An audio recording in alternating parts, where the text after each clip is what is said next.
Oh, Facebook. When will we stop talking about Facebook? So here's my thing with Facebook. I've made a few videos about Facebook, the Metaverse. Facebook announced recently that it is now a Metaverse company, and it's gone full swing into developing. It released Ray-Ban stories, and it's really like Oculus. I've seen some Oculus ads. It's a lot going on with Facebook. And, in the previous episode, I talked about, should the government regulate the metaverse? Well, it looks like people are making efforts to ensure that the government regulates Facebook. Is this a bad thing? I don't think so. I do not think so. So what they're calling Facebook's whistleblower, Frances Haugen, so she's in court. She was a project manager at Facebook, worked in civic integrity issues, and she's been in Congress, and she's trying to get the world, or trying to get Congress to regulate Facebook. In court, according to her, Facebook is dangerous, or let's say the effects of Facebook is dangerous to especially young users. And she's come out, sort of tackling different issues with Facebook. So we're going to look at this holistically. We're not specifically going to look at some of the issues that she's talked about, but we're going to look at some of the things that we've sort of been looking at when in respect to Facebook. There's the privacy issue, Facebook selling people's data. And then, of course, there's the harm, or the effects of Facebook on people's mental health. Let's break this video down so we can really look at Facebook holistically and look at it as, what is the future of Facebook? Should the government regulate it? What do you think? Let's break this down. If you're new here, my name is Kenim. You're watching Brand Video Pro. Don't forget to like, follow, subscribe, all the above. This video is brought to you by Brand Video Pro's Members Lab, an online course that helps brands and influencers scale their influence in sales. All right, let's begin. Okay, so Facebook. Firstly, let's talk about how detrimental Facebook is to people's mental health. Okay, Facebook had a blackout on Monday, the 4th of October, and it was about 7 hours. And a lot of people didn't know what to do with themselves. They're used to having Facebook 24/7. And so this idea of Facebook, Instagram, and WhatsApp just completely crashing for 7 hours, was unheard of. And by the way, whenever I talk about Instagram, and when I say Facebook, I'm talking about Instagram. I'm talking about WhatsApp, because as we know, Facebook owns Instagram and WhatsApp. But this idea of all these apps just crashing for 7 hours, we have to really look at what is Facebook. Facebook really emerged during the Web 2.0 era, and it really was the pioneer of, or I would say it almost is the signifying feature of Web 2.0. As we know, Web 1.0 was about communication, where we first started seeing AOL and Messenger and message boards, etc. And it's really allowing for global communication. Web 2.0 was about community building, and Facebook was at the forefront of that. And this is why Facebook still stands out today, because there's no other app other than Facebook and Instagram and even WhatsApp that has such strong community. Now, we could say YouTube has strong community. We could say Twitter has strong community, but it really doesn't, because those other apps are really about building a following. It's almost about celebridom, right? Having a community within a celebrity or an influencer, right? But Facebook has always been about your friends and your family. And so it's really about your core community in life that everyone grew up having. So Facebook, Instagram, when it comes to community building, it is your go-to app to communicate with your friends and family. Whether that's WhatsApp, whether that's Facebook itself, or whether that's Instagram, that is how a lot of people are communicating with their families, especially when your families are all over the world, right? I have family in Nigeria. I have family all over the world.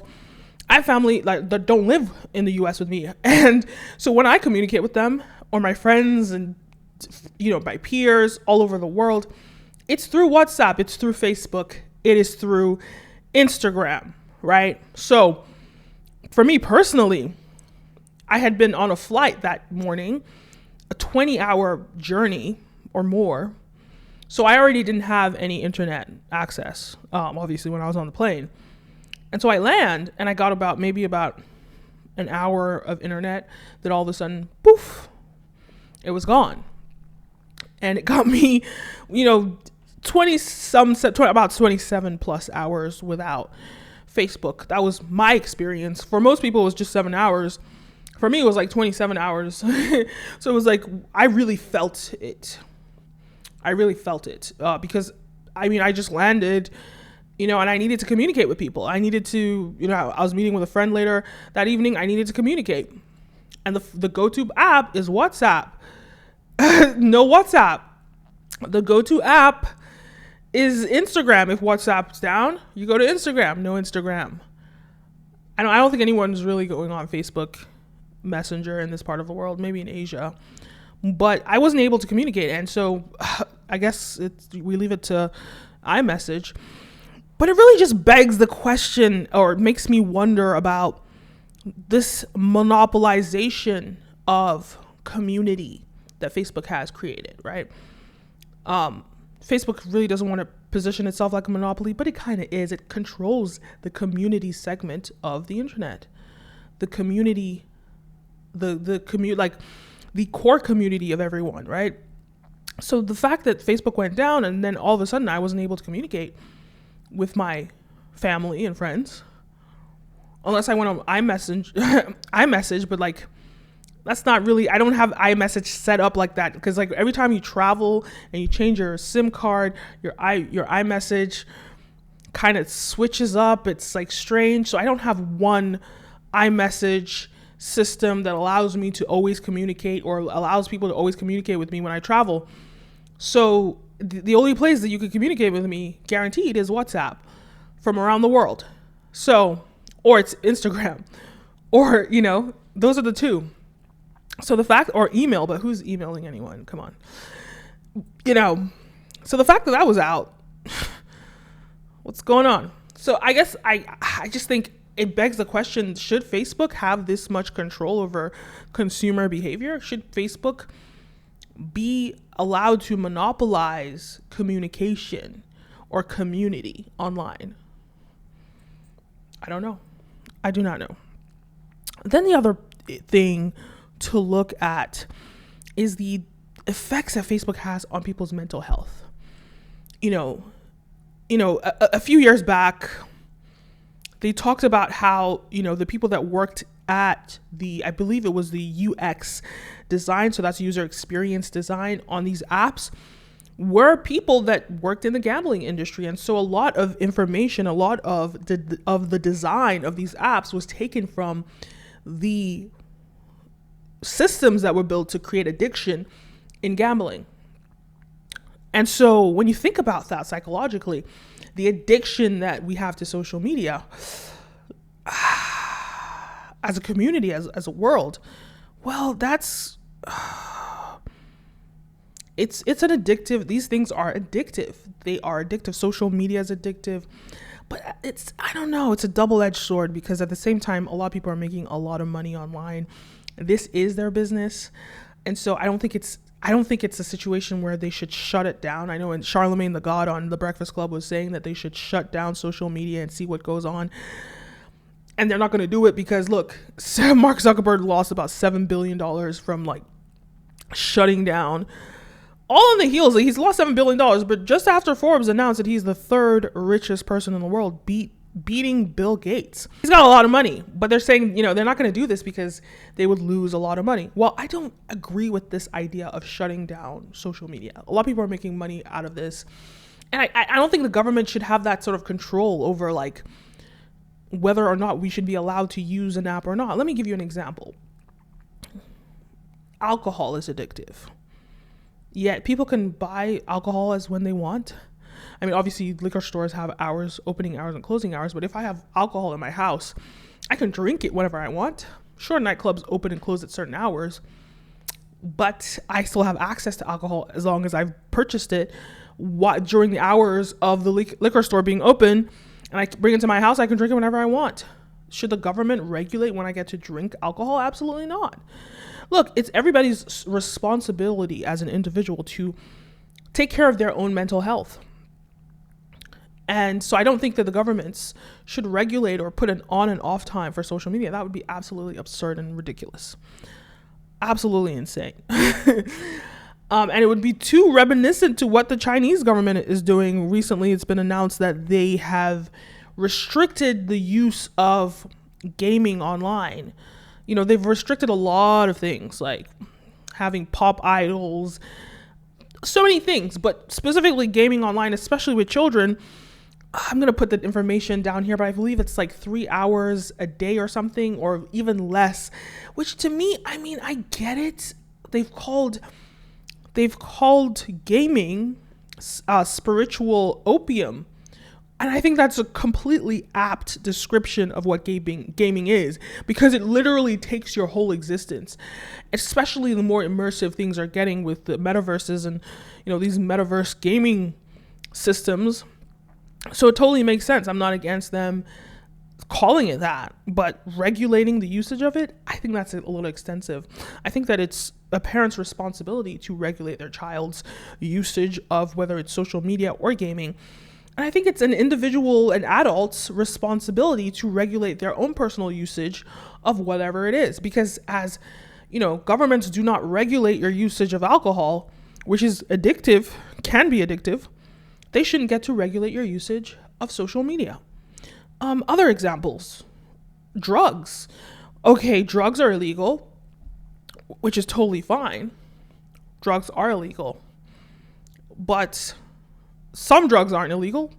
Marijuana in the U.S., in many states in the U.S. now, it's allowed for recreational use. In D.C., where I am, it's allowed. Should governments regulate your usage of marijuana when it's a legal drug? Absolutely not. Even when it's illegal, they can't regulate your usage of it. I believe the law isn't even against the usage of it. The law is against the possession of it, right? But I don't know the nitty gritty of it, but it's not illegal to use drugs, to take drugs. I think it's illegal to possess drugs, right? So who are they to say you can or you can't use social media at certain hours? I think it's ridiculous. I remember the movie Ready Player One with the Oasis, and this is a spoiler alert, but at the end of the movie, they decided they were going to regulate the usage of the app. So the owners decided they're going to shut it off and shut it on at certain hours, or like certain days it was closed. As a business, you're allowed to do that, right? That was a business that was conscious about society and wanting to build society, and they have every right to do that. But if Facebook wanted to say they wanted to shut it off, that's up to them. Somebody else will build something that wouldn't be shut off, and we would move there. But I don't think that it's the government's responsibility, the government's right to discern or to decide who is allowed to use what when. So this idea of the government regulating it, I do not agree with. Now, do you regulate the usage in children? Yes, I can agree with that. Especially while they're developing. Absolutely. It's just like they're not allowed to buy cigarettes until you're 18. You can regulate the usage for children because it is detrimental to them. I'm not against that. Until somebody is of the age of 18, well, their usage should be monitored. And as well as these apps needing to develop kids' versions of their apps, that's important too. We all know about the whole Cambridge Analytica situation, Facebook aiding and abetting in misinformation during the 2016 election. Well, Donald Trump. Okay, so what happened there? Well, Cambridge Analytica was able to manipulate Facebook into spreading misinformation around the elections, which assisted or enabled Donald Trump to win. Major influence in the decision. And you know, that's part of Frances Haugen's point that Facebook is such a powerful company. It shapes the way that we see the world, because Facebook Most people are on Facebook. Most people are consuming on Facebook. 2 billion users plus. I think the average person consumes it for 30 minutes a day at least. It's your hub. It's the place that you go to for information. It's the place that you go to for a lot of things. And at some point in your day, you're browsing through Facebook. That's Facebook, the app. I'm sure Instagram is even higher, or I don't know. But the point is, Facebook, Instagram, it all shapes the way that we see the world. So yes, absolutely, Facebook should be accountable somehow. So let's talk about this idea of privacy. And this is something I saw that was really interesting. So this guy, Robert G. Reeve. I'm back from a week at my mom's house, and now I'm getting ads for her toothpaste brand, the brand I've been putting in my mouth for a week. We never talked about this brand or Googled it or anything like that. As a privacy tech worker, let me explain why this is happening. Now, this is a tweet from someone. There's no verification if anything that he's saying is accurate. But it's interesting to hear his perspective as someone that is a privacy tech worker. First of all, your social media apps are not listening to you. This is a conspiracy theory. It's been debunked over and over again. I don't know, because I've seen some videos where they proved that they were kind of listening to you. You know, when the guy, he says, microphone 10 times or something, and all of a sudden all these ads of microphones pop up. I think they probably are listening to you, but let me keep going. But frankly, they don't need to, because everything else you give them unthinkingly is way cheaper and way more powerful, okay? Your app collects a ton of data from your phone, your unique device ID, your location, your demographics. We know this. Oh, that was some slang. We know this, okay? Data aggregators pay to pull in data from everywhere. When I use my discount card at the grocery store, every purchase, that's a data set for sale. They can match my Harris tier purchases to my Twitter account because I gave both companies my email address and phone number, and I agreed to all the data sharing when I accepted those terms and services and privacy policy. Here's where it gets truly nuts though.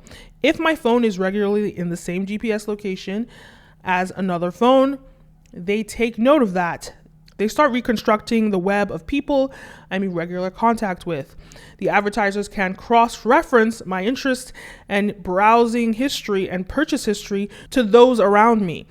It starts showing me different ads based on the people around me, family, friends, coworkers. I know this is a fact because I remember I went on a vacation with my friend who was using American Express, and she mentioned it a few times that she was using American Express.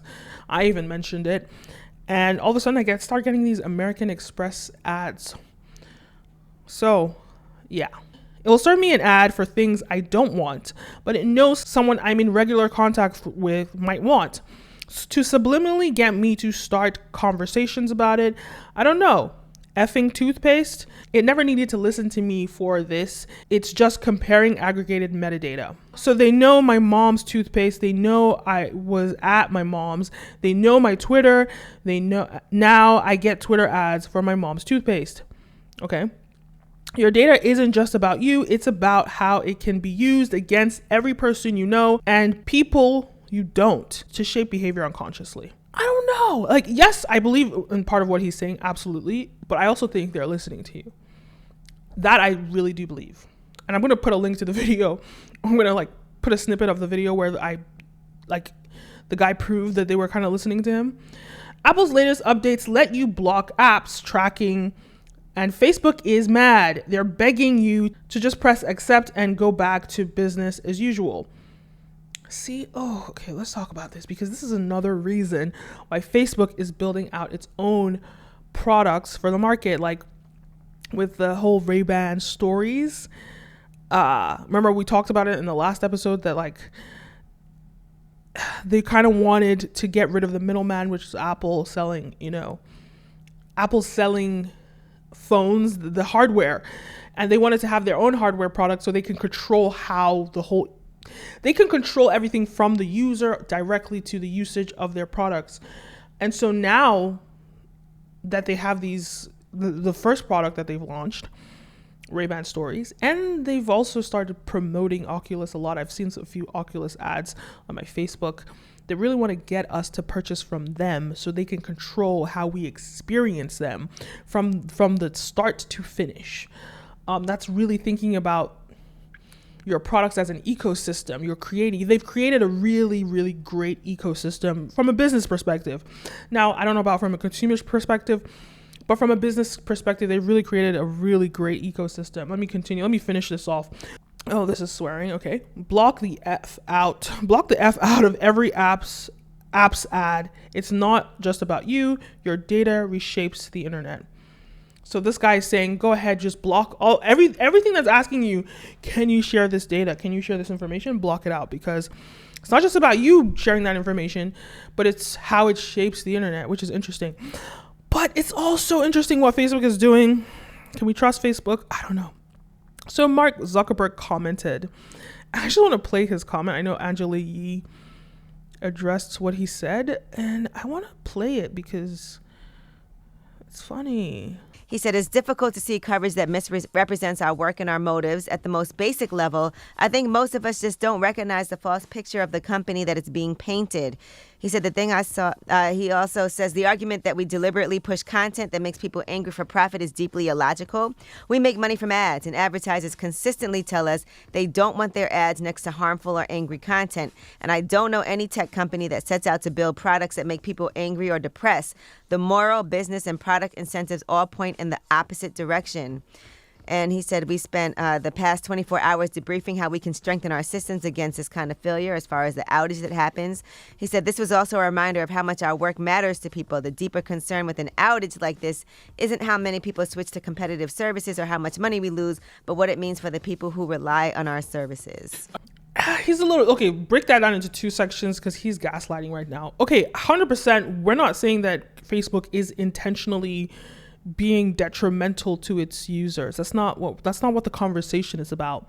The conversation is about addiction, and when we like it to gambling and other addictions, yes, Facebook creates psychological issues in people. Like even just the average person, how many people do you know have either deleted their Facebook or deleted restricted their time on Facebook or specifically Instagram because either of experiencing FOMO or feeling like, oh, everyone else is more accomplished than you, because Facebook really highlights people highlight the best of their life on social media. And so it gets other people feeling jealous. And so people then go ahead and delete the app because of that. So it's not his fault. We're not saying that it's Facebook's fault that this is the way the consumer uses their app. That's not what the conversation is about. But the conversation is about, this is what your app is doing to people. So even as an app, as much as they don't have control over how the users use their app, because this is much bigger than them, they don't have that control, but they can do something about it because at the end of the day, it is their app. And so they can encourage more positive conversations and positive thinking on their app. This is why I make content like this, and I post it on Instagram, and I post it on Facebook, and I post it on YouTube. I post on social media because these apps traditionally, especially Instagram, was about highlights, but I'm talking about authentic, raw stuff. And I think Instagram moving into video content and not just photography, I think that's one of the benefits of it, because it allows us to communicate in ways that are effective and important for people. So I think as Facebook is saying they're leaning into video, they need to really think about how to lean into video in a way that it's supportive to its users, the same way that YouTube is supportive to people. And so think about ways to help your users as opposed to Facebook being what it is, showing off highlights in your life. So I think he was gaslighting a little bit there, or gaslighting in a way not acknowledging what Facebook is to people and what it has done to people's mental health. So that's one aspect of it. But will I say that Facebook is trying to put harmful images on? That's not even what the conversation is about. So that's one thing. So the other thing about the outage and about, wow, it's bright outside. But one thing about the outage of Facebook and how it has affected people Yeah, that's a conversation about monopolizing, Facebook. Look, for me, I needed the app and it wasn't there for me. And yes, looking into the systems to make sure that doesn't happen. Yes. And I don't think he cares about how much money he lost. Like I said, he's the third richest man in the world. Anyway, those are my thoughts on the whole Facebook situation. It's an interesting conversation. It's something to look at. And I think Facebook is a great company. It has revolutionized the way that we communicate with our communities. I was just thinking about it the other day. Like, I was going through my stories. I just got back to DC from Nigeria, and I'm looking at people's stories amongst my friends. Some people are going to weddings, some people are going to festivals, and I was just like thinking about how the lifestyles of people are different based on where they live, and the idea that I could still be connected instantly with my friends that I just left in Nigeria by going on their stories and looking at their stories. I can connect with them and understand how they're spending their days and all these things. And think about 20 years ago, I couldn't do that. You couldn't do that. You couldn't connect with your friends and family. If information came out, like, let's say there was a death, like actually some people were into a funeral, some people went to a wedding, some people went to a festival that in the statesides, so I was looking at that and I was like, if somebody died, you wouldn't know instantly. But thanks to Facebook, you would know, because the news spreads and you find out, right? So Facebook has definitely revolutionized the way that we communicate with our peers and our families, and even people that reconnecting with people from like middle school and high school and primary school, grade school. Facebook is a great app. So we're not saying that we don't want it and we're not against it, but as with all good things, there are bad things. There are pros and cons to everything. And so let's just I think Facebook should think about ways that they could facilitate their users and healthy ways to help their users go, use their apps. And I definitely think that regulating children on their app you're not supposed to be on Facebook when you're younger than 13, but you can't control it. So they do need a Facebook Kids.